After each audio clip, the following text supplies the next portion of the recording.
அனைவருக்கும் வணக்கம். இன்றைய காணொலியில் கூஸ் முனுசாமி வீரப்பன்றவர் எப்படி சந்தன கடத்தல் வீரப்பனா மாறி கிட்டத்தட்ட 40 வருஷமாக அவரை போலீஸுக்கிட்டவே நெருங்க முடியாத அளவுக்கு ஒரு பெரிய ஒரு சாம்ராஜ்யத்தை காட்டுக்குள்ளே நடத்திட்டு இருந்தார் அப்படின்றத பற்றி பார்க்கலாம். இவர் ஜனவரி மாதம் 18ஆம் தேதி 1952 இவர் பிறக்கிறாரு. கூஸ் முனுசாமி வீரப்பன் அப்படின்றத ஒரிஜினல் பேர். இவர் பிறந்த ஊர் கோபிநத்தம் அப்படின்றது கொள்ளைகால் பக்கத்தில் இருக்கக்கூடிய ஒரு பகுதி. அந்த பகுதியை சேர்ந்து அங்கே தான் அவர் பிறக்கிறாரு. ஆரம்பத்தில் வழக்கம் போல் தான் இப்போது அந்த படிப்பு ஏறலை. ஆட்டோமேட்டிக்காக இவரோட அங்கிள் ஒருத்தர், சால்வை கவுண்டர் அப்படின்னு ஒருத்தர், அவர் கூட சுற்றுறாரு. பொழுது போலனா அவர் கூட அங்கிள் கூடவே சுற்றிட்டுருப்பார். அவர் சால்வை கவுண்டர் சந்தன மரம்லாம் கடத்தி விற்கிற ஒரு சில வேலைகள் பண்ணிகிட்ருக்காரு. இல்லீகலாக காட்டுக்குள்ளே இருக்கக்கூடிய காட்டில் இருக்கக்கூடிய சில பொருட்களை திருடி வெளியில் விற்கிறாரு. ஸோ இந்த வேலைகள் பண்ண ஆரம்பிக்கும் போது இதுக்கு தடையாக இருக்கிறவங்கள அட்டாக் பண்ணுறது, இல்லை அவங்களுக்கு சுமூகமாக போகிறவங்களுக்கு அவங்கள பிரைப் பண்ணுறதுன்னு சில வேலைகள் பண்ணுறாரு. ஸோ இதை எல்லாமே வீரப்பன் பார்த்துட்டே இருக்கான். ஸோ வீரப்பனுக்கு பொறுத்த வரைக்கும் இப்படிலாம் தான் ஹேண்டில் பண்ணணும், எப்படி இந்த டெக்னிக்ஸ் எல்லாமே அவங்க அங்கிள்கிட்ட இந்த மாதிரி டெக்னிக்ஸ் எல்லாம் கற்றுக்கிட்ட பிறகு அவர் தொடர்ந்து அவர் அங்கிளோட கூடவே ஷேடோ மாதிரி கூடவே சுற்றிட்டு இருக்காரு. ஸோ இவருக்கு 17 வயசாக இருக்கும்போது இவர் ஃபஸ்ட்டு ஒரு ஃபாரஸ்ட் அஃபிஷியலை மர்டர் பண்ணுறாரு. அதுக்கு முன்னாடி இவர் என்ன பண்ணுறாருன்னா, இவங்க சால்வை கவுண்டர் இவங்களோட அங்கிள் என்ன பண்ணுறாருன்னா, தொடர்ந்து அந்த காட்டு விலங்குகள், குறிப்பாக யானையோட தந்தத்துக்காக யானைகளை கொல்ல ஆரம்பிக்கிறார்.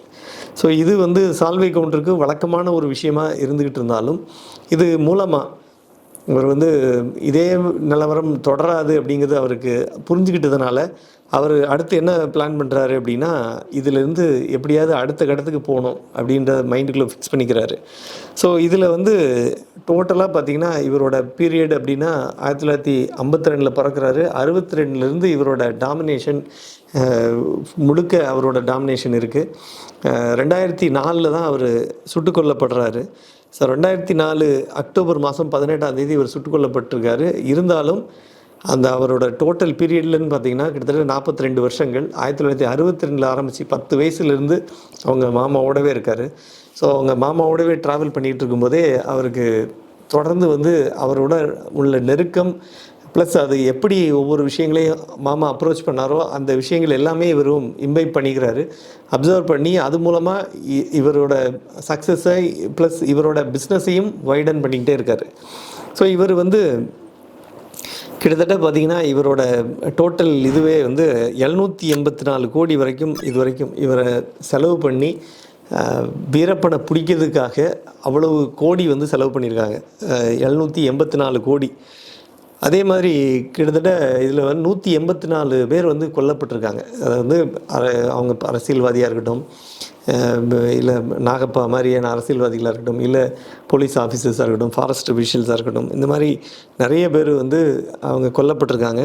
அதே மாதிரி போலீஸ் கணக்குப்படி பார்த்திங்கன்னா அவங்க வெறும் கம்மியாக ஒரு 600 500 தான் சொல்கிறாங்க. பட்டு அன்அக்கவுண்டடாக கிட்டத்தட்ட 3000 எலிஃபெண்ட்ஸுக்கு மேலே சாவடிச்சிருக்கான் அப்படின்ற ஒரு தகவலை போலீஸ் தரப்புலேருந்து சொல்லப்பட்டிருக்கு. பட் அது எந்த அளவுக்கு உண்மைன்றது தெரியல. இருந்தாலும் கிட்டத்தட்ட 2500 3000 யானைகளை கொன்று தந்தத்துக்காக கொண்டிருக்கான் வீரப்பன் அப்படின்ற தகவல்கள் சொல்லப்பட்டிருக்கு. இது ஒரு பக்கம் இருந்தாலும் அப்படி யானைகள் ஒரு சின்ன உருவம் கிடையாது. இப்போ செத்துட்டுன்னா எப்படியும் அதோட கார்க்கஸ் அப்படியே தான் கிடக்கும். அதுவும் எவ்வளோ நாள் அதுவே இருக்கும், மக்கி போகும் அப்படின்னு சொல்லலாம். பட் மக்கி போகிறதுக்கான நாட்கள் இருக்குது. இப்போ நார்மலாக காட்டுக்குள்ளே ரொம்ப டீப் ஃபாரஸ்ட்டுக்குள்ளே போனால் அது எங்கே பாடி விழுந்தது என்ன பண்ணியிருக்காங்கன்னு தெரியாது. ஸோ ஒரு சில சமயங்களில் இந்த மாதிரி ஒரு சந்தர்ப்பங்கள் இருக்கலாமோ அப்படின்ற ஒரு சந்தேகத்தையும் இது வெளிப்படுத்தியிருக்கு. இருந்தாலும் இவங்க 3000 யானைகள் கொல்லப்பட்டிருக்கணும்னா அதோட எண்ணிக்கை ரொம்ப ஜாஸ்தி. ஒரு கொஞ்சம் அதிகப்படியாக சொல்கிற மாதிரி இருந்தாலும் கூட இந்த மாதிரி ஒரு தகவல்கள் ஓப்பனாக போலீஸ் தரப்புலேருந்து சொல்லப்படுற தகவலாகவே இருக்குது. ஸோ அதனால் அவங்கள பொறுத்த வரைக்கும் வீரப்பன் தொடர்ந்து அவங்க டாமினன்ட் கேரக்டராக மாறிக்கிட்டே வந்ததுங்கிறது மட்டும் உண்மை. அதுவும் குறிப்பாக பார்த்திங்கன்னா 1992 தான் எல்லாருக்கும் தெரியும். 20ஆம் தேதி ஜூன் மாதம் அந்த வாச்சாத்தி சம்பவம் நடந்தது. அது மாதிரி அந்த அந்த வருஷமே பார்த்திங்கன்னா தொடர்ந்து 2-3 இன்சிடென்ட்ஸ் தொடர்ந்து வேறு இன்சிடென்ட்ஸ் நடந்துகிட்டே இருந்தது. இதில் வந்து இவங்க சொல்லக்கூடிய தகவல்கள் ஒவ்வொன்றுமே வந்து அவங்க வீரப்பனுக்கு அகெயின்ஸ்டான தகவல்கள் சொல்லணும் அப்படிங்கிறதுக்காகவே சொல்கிற மாதிரியான சில விஷயங்கள் நடந்திருக்கு. ப்ளஸ் வந்து இதே மாதிரி வீரப்பன் வந்து வாச்சாத்தி கிராமத்தை பயன்படுத்தி சந்தன கடத்தலாம் போனாங்கன்ற தகவல்லாம் சொல்லப்பட்டிருக்கு. இது எந்த அளவுக்கு உறுதிப்படாத ஒரு தகவல்னு பார்த்தீங்கன்னா, வீரப்பன் இண்டிவிஜுவலாக போய் சந்தன மரம் கடத்தவே இல்லை.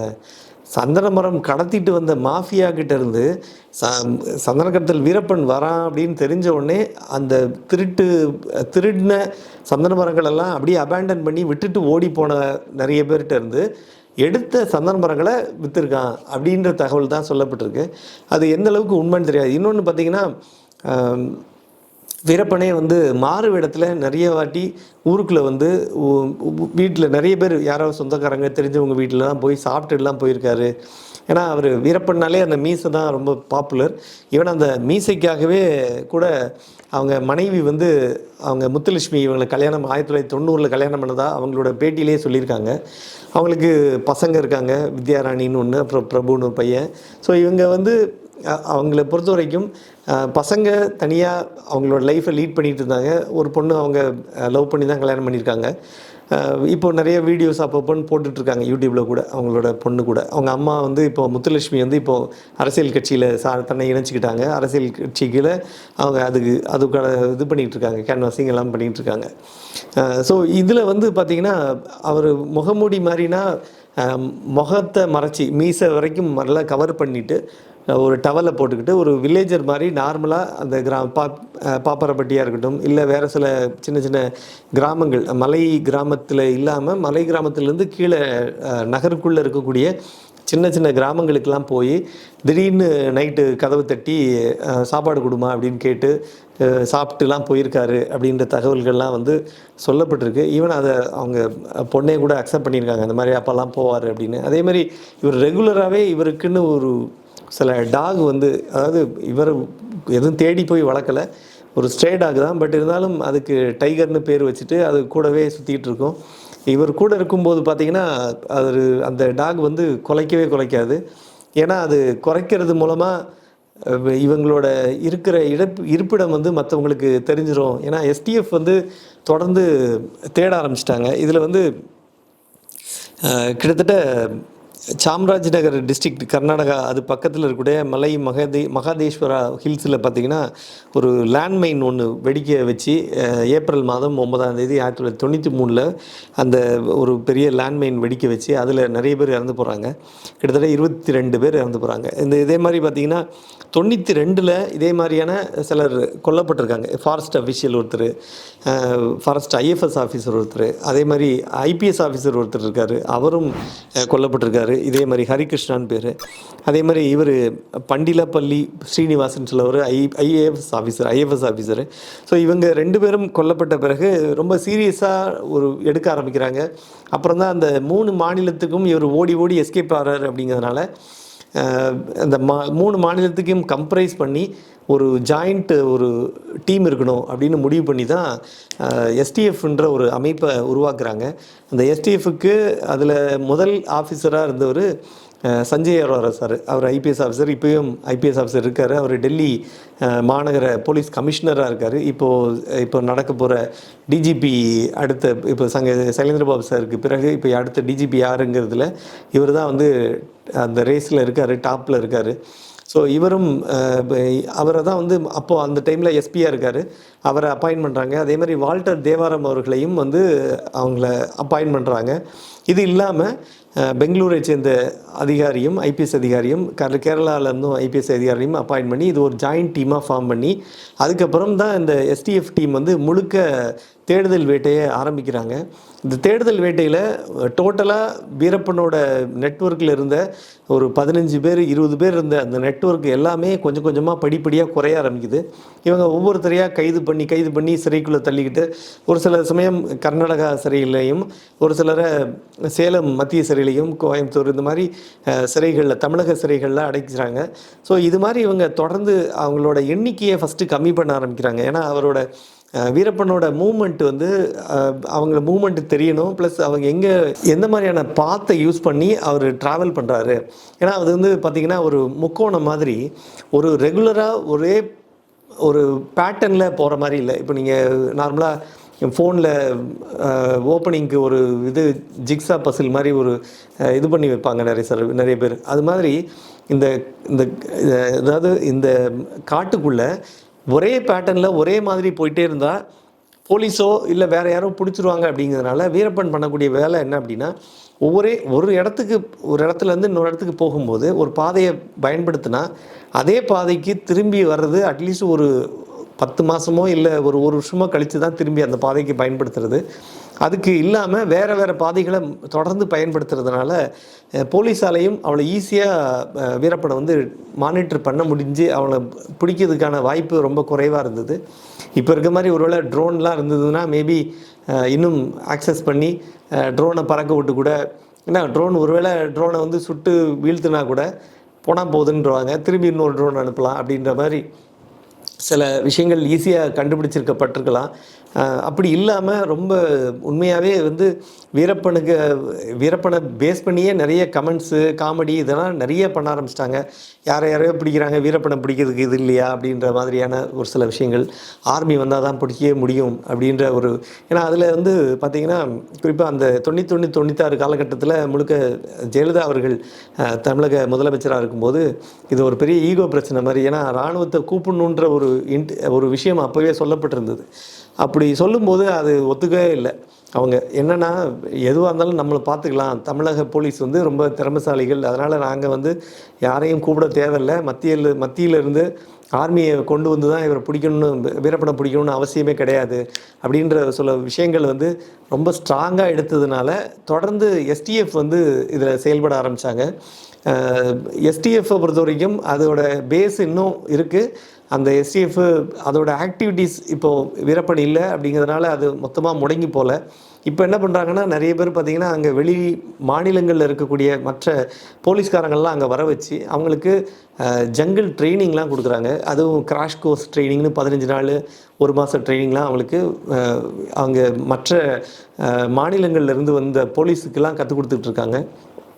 எப்படி இந்த மாதிரியான ஜங்கிள் ஆப்ரேஷன் எப்படி பண்ணணும், ஜங்கிளில் எப்படி தப்பிக்கணும், எப்படி நம்மளே பாதுகாத்துக்கணும், பூச்சிக்கடியிலேருந்து எப்படி இது பண்ணுறது, இந்த மாதிரி எல்லா சின்ன டிப்பிட்ஸ் எல்லாமே வந்து கற்றுக் கொடுக்குறாங்க. ஸோ இந்த மாதிரி தான் இப்போ போய்கிட்டு இருக்கு. ஆனாலும் அந்த காலகட்டத்தில் வீரப்பன் உயிரோடு இருக்கும்போது நான் ஏற்கனவே சொன்ன மாதிரி டைகர்னு ஒரு டாக் வந்து எப்பயும் கூட சுற்றிகிட்டே இருக்கும்.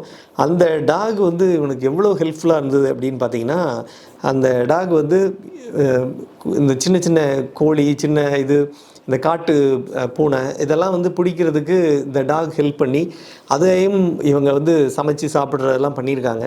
ஸோ அதே மாதிரி ஒரு சந்தர்ப்பத்தில் இதே டாக் வந்து குலைக்காத டாக் ஏதோ ஒரு தடவை குலைச்சதுனால இந்த டாக் இருக்குன்றத எந்த பக்கம் குலைச்சதோ அந்த திசையை பார்த்து எஸ்டிஎஃப் டீம் வர ஆரம்பிச்சிட்டாங்க. உடனே அங்கே இந்த டாகை தூக்கி மேலேருந்து கீழே தூக்கி போட்டுட்டு அதுக்கப்புறம் இவங்க எல்லாம் தப்பிச்சு போயிட்டாங்க அந்த இடத்துலேருந்து வெக்கேட் பண்ணி. அதுக்குள்ளே இவங்க கிளம்பி போன ஒரு 5-10 நிமிஷத்தில் எஸ்டிஎஃப் டீம் அந்த இடத்த ரீச் பண்ணும்போது வெறும் சாப்பாடு ஒலை கொதிச்சிட்டு இருந்தது அப்படின்ற விஷயமும் சொன்னாங்க. ஏன்னா சாப்பாடு ஆக்கிட்டு இருந்தாங்க, சமையல் பண்ணிகிட்டு இருந்தாங்க. அப்போ தான் வந்து இந்த டாக் அங்கே கத்துனுச்சு. அந்த டைமில் அவங்க ஃபாலோ பண்ணி ட்ராக் பண்ணி வந்து ஆல்மோஸ்ட் நேரோவாக எஸ்கேப் ஆனா வீரப்பன் அப்படின்னு சொல்லி அவங்க போலீஸ் தரப்பில் சொல்லப்பட்டிருக்கு.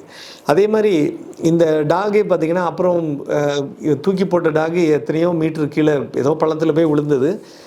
அதுக்கப்புறம் மோப்பம் பிடிச்சி வந்து இவனை தேடி வீரப்பன் ஒரு கொட்டாயை போட்டு படுத்திருந்த ஒரு காட்டுக்குள்ளே ஒரு இடத்துல இருந்த இடத்துக்கு தேடி கண்டுபிடிச்சி வந்து அவன் கால் அடியிலே உட்காந்து படுத்து கிடந்தது அப்படின்னும் சொல்லப்பட்டிருக்கு. ஏன்னா வந்து இது ஒரு கட்டத்துக்கு மேலே டாக் மூலமாக ஈஸியாக கண்டுபிடிச்சிருவாங்களோ அப்படின்ற பயத்தினால அந்த டாகையே கொண்டு போய் பாப்பாரப்பட்டியிலேயே உள்ள ஒரு தெரிஞ்ச நபர்கிட்ட கொடுத்து இந்த டாகை பத்திரமா வளர்த்துக்கங்க, ஆனால் கட்டி போட்டு வளங்க, கட்டி போடலைன்னா என்னை தேடி திரும்பியும் காட்டுக்குள்ளே வந்துடும்னு சொல்லி வீரப்பனே அட்வைஸ் பண்ணதாக சொல்லப்பட்டிருக்கு. அதே மாதிரி இன்னும் ஒரு பேக் ஆஃப் டாக்ஸ் ஆல்மோஸ்ட் ஒரு 10 டாக் கிட்ட அவங்க வீட்டிலேயே வளர்த்துட்டு இருந்தாங்க. அந்த டாக் எல்லாமே வந்து பார்த்திங்கன்னா அவங்களுக்கு சேஃப்டி, அதாவது முத்துலட்சுமி அவங்க பசங்க எல்லாருக்கும் சேஃப்டி அது. நைட்டு மிட் நைட்டில் ஒருவேளை ஒரு வீரப்பனே வீட்டுக்கு வராரு அப்படின்னா அந்த டாக் எல்லாம் அலர்ட்டாக இருந்து யாரும் அந்த எந்த டாகுமே குலைக்காதான். அந்தளவுக்கு அது எல்லாம் ரொம்ப ரொம்ப இதுவாக வீரப்பனை புரிஞ்சுக்கிட்டு முத்துலட்சுமியை புரிஞ்சுக்கிட்டு அது ரொம்ப இதுவாக இருக்கும் அப்படின்னு சொல்லி, அதே மாதிரி இந்த டாகை பயன்படுத்தி வீரப்பனை கண்டுபிடிக்கலான்னு சில போலீஸ் ஆஃபீஸர்ஸ் ட்ரை பண்ணாங்க. அதுக்கு அந்த டாக்ஸ் வந்து எதுவுமே கோஆப்ரேட் பண்ணல. இவங்களுக்கு முரண்டு பிடிச்சிக்கிட்டு அவங்களுக்கு அந்தளவுக்கு கோஆப்ரேட் பண்ணாதனால அந்த எல்லா டாகையுமே விஷம் வச்சு சாவடிச்சிட்டதா சொல்கிறாங்க. அதுக்கு சாப்பாடு போடுவாங்க இல்லையா, அது வீட்டுக்கு வெளியில், அதாவது இந்த முத்துலட்சுமி அவங்க வீட்டுக்கு வெளியில் ஒரு சின்ன ஒரு இது மாதிரி தொட்டி மாதிரி இருக்கும். அந்த தொட்டிக்குள்ளே தான் சாப்பாடு அவங்களுக்கு போட்டு அந்த டாக்லாம் போட்டு வைப்பாங்க. ஒரு தொட்டியில் சாப்பாடும் இன்னொரு குட்டி பாத்திரத்தில் வந்து தண்ணியும் வச்சுருப்பாங்க. இந்த பாத்திரத்தில் தண்ணி சாப்பாடு வச்ச இதில் வந்து பாய்சனை கலந்து வச்சிட்டதாகவும் அது போலீஸ் தான் பண்ணாங்க அப்படின்னும் ஒரு தகவல் போயிட்டுருக்கு. பட் எந்த அளவுக்கு உண்மைலாம் தெரியாது. ஆனால் அந்த 10 டாகும் இறந்தது உண்மை. அது பாய்சன் ஃபுட்டை சாப்பிட்டு இறந்ததுங்கிறதும் உண்மை. ஸோ இது வந்து போலீஸுக்கு அது பயன்படலை, டாக் பயன்படுத்தி வீரப்பனை கண்டுபிடிக்க முடியல அப்படிங்கிற ஆதங்கத்தில் அந்த கோபத்தில் அதை பண்ணதாக சொல்லப்படுது. அதே மாதிரி பார்த்திங்கன்னா சிறைக்குள்ளே போன பிறகும் சிறைக்குள்ளே ஒரு சிலர் இந்த இவங்க அதாவது வீரப்பனோட அசோசியேட்ஸ் அரெஸ்ட் ஆன பிறகும் அவரோட சகோதரர் ஈவன் மாதையன் கூட இப்போ சமீபத்தில் தான் வந்து சிறைக்குள்ளேயே வந்து இறந்து போனார்.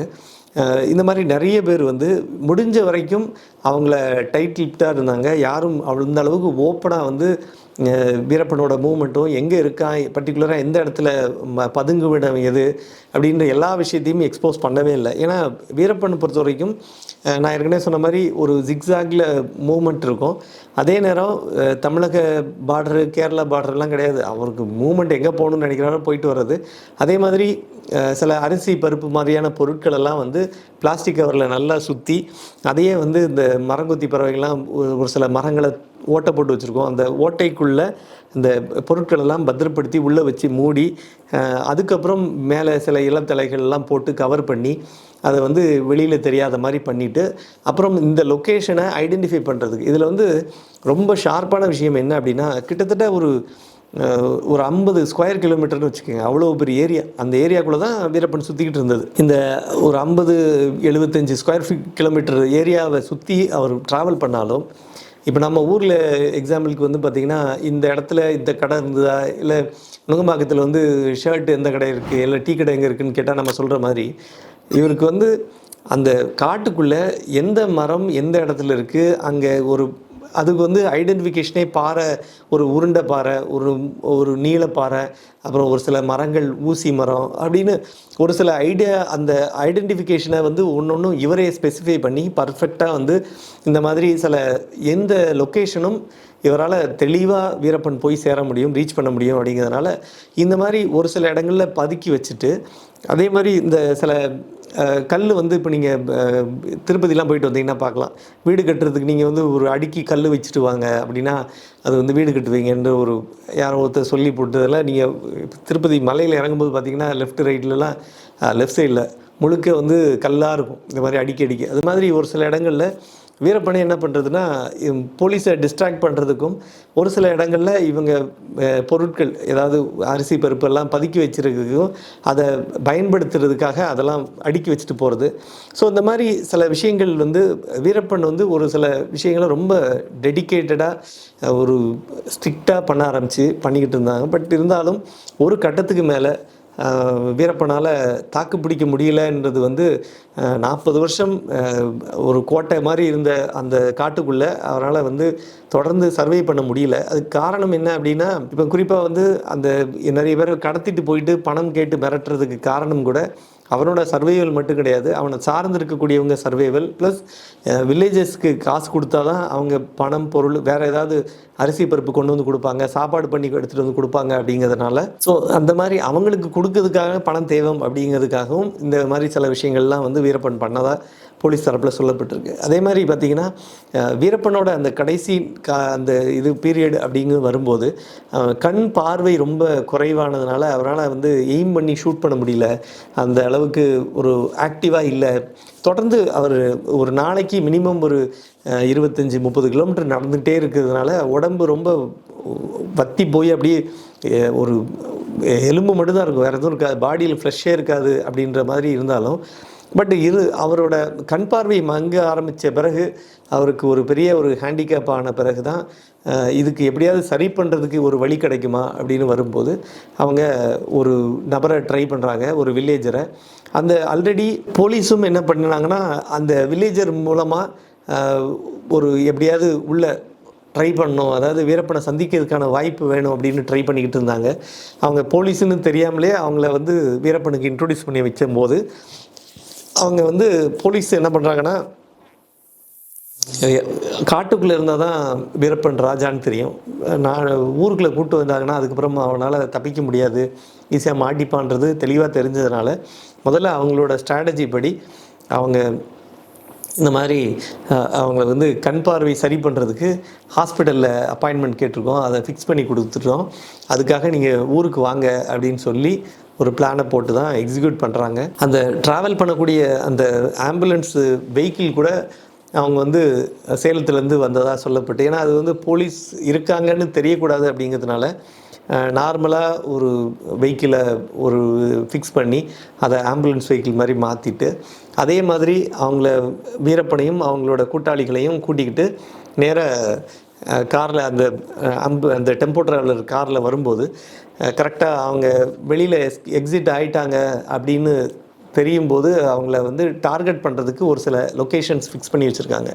ஏற்கனவே வந்து அவங்க விஜயகுமார் சார் வந்து இதுக்கான சில லொக்கேஷன்ஸை ஐடென்டிஃபை பண்ணி, ஸோ இந்த வெஹிக்கிள் வரும்போது கரெக்டாக எந்த இடத்துல வச்சு இந்த வெஹிக்கிளை அட்டாக் பண்ணணும், உள்ள வீரப்பன் இருக்கிற அந்த வெஹிக்கிளை அட்டாக் பண்ணணும் அப்படின்ற விஷயங்கள்லாம் வந்து சொல்லப்பட்டு எல்லாம் ஏற்கனவே ப்ரீ பிளான்டாக வச்சுருந்தாலும் அப்போது இந்த மாதிரி நம்ம வந்து ஃபோன் ரொம்ப கம்யூனிகேஷனோ இல்லை நேரடியாக நீங்கள் கம்யூனிகேட் பண்ண முடியாதனால உடனுக்குடன் சொல்ல முடியாதனால அந்த டைமில் இருந்த வெள்ளத்துறை அவங்க டீம் வந்து முழுக்க அவங்களால வந்து அவங்க ஏற்கனவே ப்ரீ பிளான்டாக இருக்கக்கூடிய அதே விஷயத்தை ஃபாலோ பண்ணிட்டு வராங்க.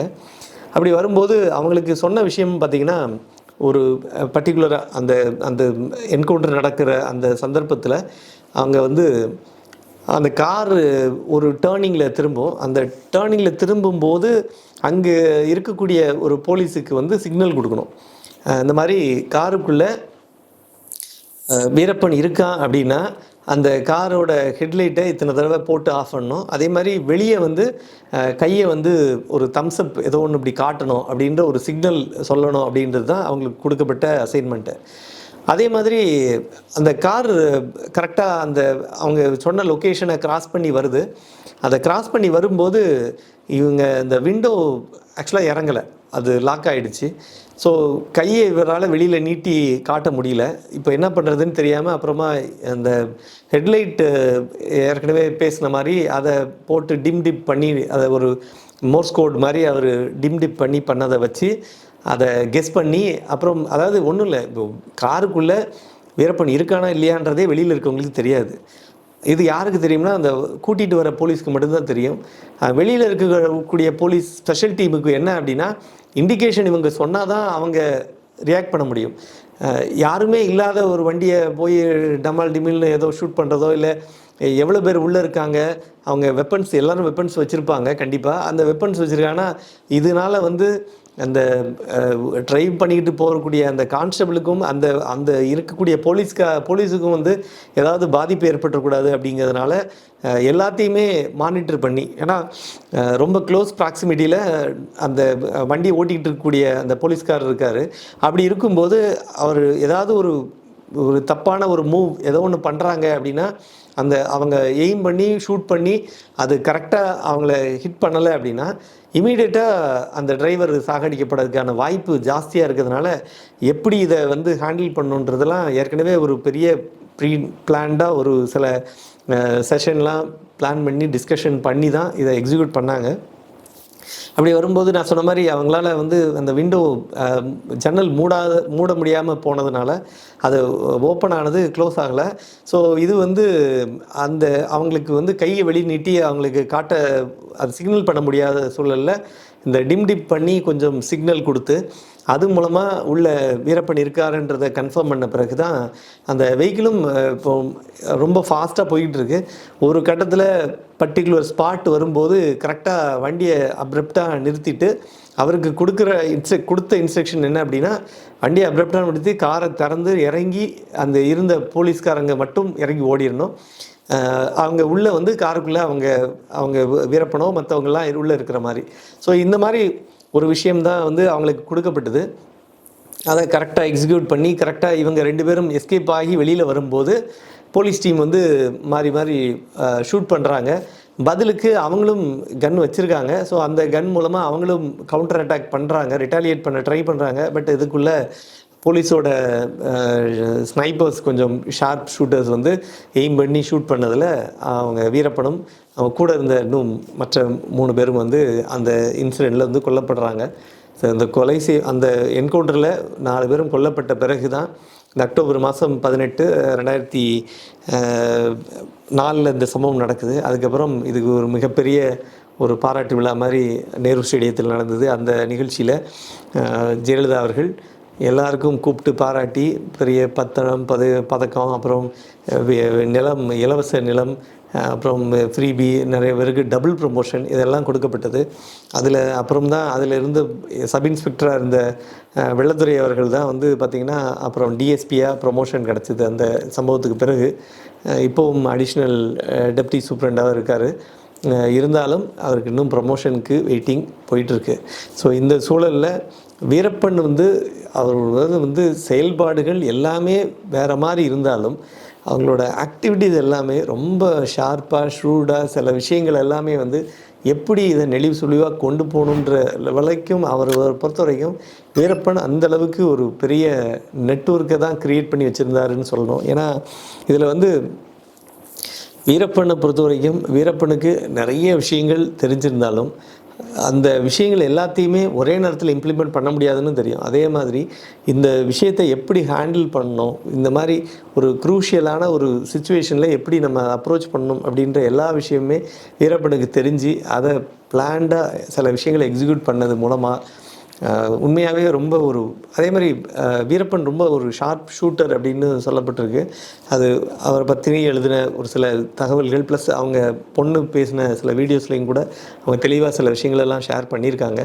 இது மாதிரி வீரப்பனை பொறுத்த வரைக்கும் ஒரு பெரிய இப்போ ஒரு ஹீரோவாக போர்ட்ரே பண்ணல. பட் இருந்தாலும் அவன் இது வரைக்கும் பண்ண நல்லது கெட்டது, அவங்க லைஃப் எப்படி இருந்தது, எப்படி ஆரம்பிச்சது, எப்படி போச்சு, எப்படி ட்விஸ்ட்டு டேர்ன் ஆச்சு, கடைசியாக இப்போது அவர் 2004 இறந்து போகிற வரைக்கும் அவரோட சூழல்கள் எப்படி போச்சு அப்படின்றத சொல்கிறதுக்காக, ப்ளஸ் இது வந்து ஒவ்வொருத்தருக்கும் இது மாதிரி சில விஷயங்களில் ஈடுபடக்கூடாது, இது மூலமாக வந்து தப்பான பாதைக்கு போகிறதுனாலையும் அவங்களுக்கு நிறைய நெகட்டிவ் ஆகிடும் அப்படின்ற விஷயத்தையும் எக்ஸ்பிளைன் பண்ணுறதுக்காக தான் இவ்வளோ விஷயத்தை நம்ம ஷேர் பண்ணியிருக்கோம். ப்ளஸ் வீரப்பனை பற்றின நிறைய தகவல்கள் நிறைய பேருக்கு தெரிஞ்சிருந்தால் கூட இன்னும் நிறைய பேர் இதில் உள்ள புரியாத புதிராக நிறைய விஷயங்கள் அதில் மறைக்கப்பட்டு இல்லை அது வந்து வெளியில் சொல்லாமல் நிறைய விஷயங்கள் இருக்குது.